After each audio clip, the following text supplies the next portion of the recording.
Hey, I'm Mark. It's 7 o'clock. Welcome to Hope City Church's 7 at 7. Got a question for you. Have you ever been judged because of your outward appearance? I know when I was growing up, I was the shortest kid in my class. In addition, I was also what they called back then husky. That means I was fat. So I was definitely judged and harassed and teased and bullied even at times because of my outward appearance. But you know what? Even Jesus was judged because of people, how they saw him outwardly. See, we had some guest speakers in this past weekend, Scott and Ellen Kuhn, really good. If you ever get a chance to hear them, do so. But they pointed this out. And Scott Coons went to the Gospel of Mark, my favorite gospel, and in Mark chapter 6, verses 2 and 3, out of the Passion Translation, he gave an example about this with Jesus. Let me read this for you. See, now Jesus was creating a stir at the time. Okay, I mean, he had freed a demonized man. He had raised a little girl from the dead. He had healed people. There were miracles going on. So people were following him and excited about what was going on. So he stopped back in his hometown of Nazareth. And this is what it says in verse 2. It says, on the Sabbath, he went to teach in the synagogue. Everyone who heard his teaching was overwhelmed with astonishment. They said among themselves, what incredible wisdom has been given to him? Where did he receive such profound insights, and what mighty miracles flow through his hands? See, they were really enthusiastic, but then look what happens in verse 3. Isn't this Mary's son, the carpenter, the brother of Jacob, Joseph, Judah, and Simon? And don't his sisters all live here in Nazareth? And they took offense at him. Think about it. Yes, Jesus was a carpenter. And everybody knew that.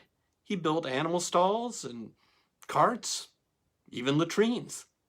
You know, he was a common laborer. And then he was also the son of Mary. And anybody who knew Mary, oh, well, that was that woman. The woman who got pregnant without being married. And Jesus was the byproduct. So people took offense. What the word offense there? It's a Greek word that literally means to fall into a trap. Figuratively, it is to hinder right conduct or thought, to cause to stumble. People were hindered about their thoughts about Jesus because they looked at his outwardness. Now, Jesus could have been really discouraged about that. And in verse 6, it says he was amazed at the amount of and the depth of their unbelief. But here's what I'd never seen before, and Scott Kuhn, he pointed it out. He said in verse 6, then Jesus went out into different villages and he taught the people. That just amazes me. So how does this all apply to you? Well, some people define you by your outward appearance. I mean, your height, your weight, your clothing, your skin color. They also define you by how you were known in the past. You know, your family, how you acted, your personality, for good or bad, maybe some actions that you did, perhaps you had some addictions you dealt with.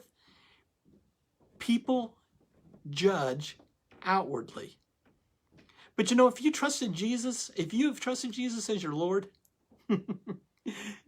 John 3 says you're born again. And your spirit man has been reborn in the original divine design that God created and intended for humanity. Take a look at Genesis chapter 1, verse 26. And this is out of the Passion Translation. God said, let us, Father, Son, and Holy Spirit, make mankind in our image, after our likeness. And actually, I think this is out of the Amplified.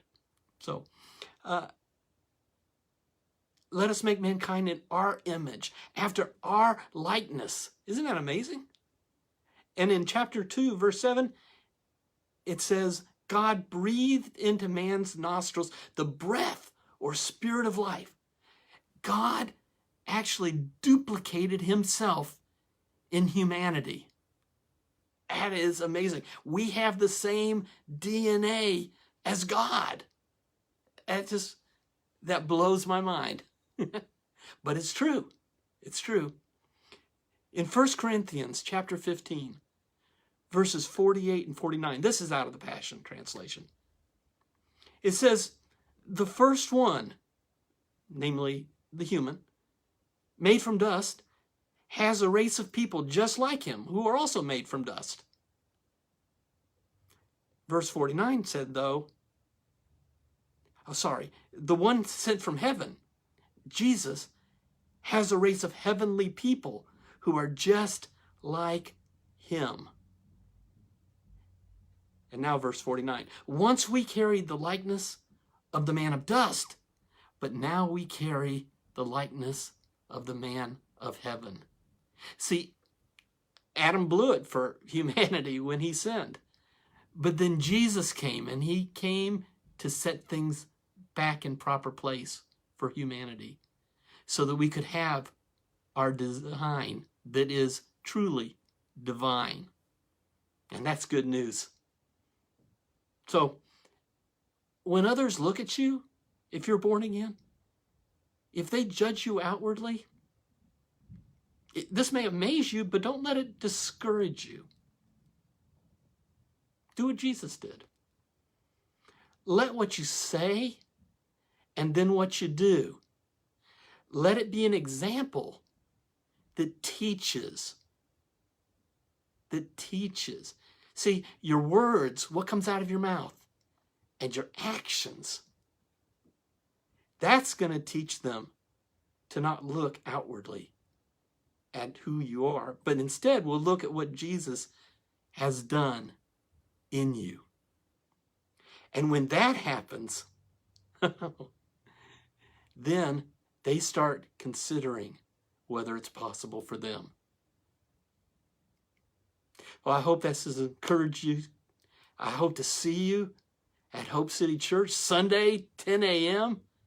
Get on our website, hopecityevv.com. You'll find all sorts of stuff going on. And I hope you have just a wonderful day, realizing that you have been divinely created and designed by God. God bless.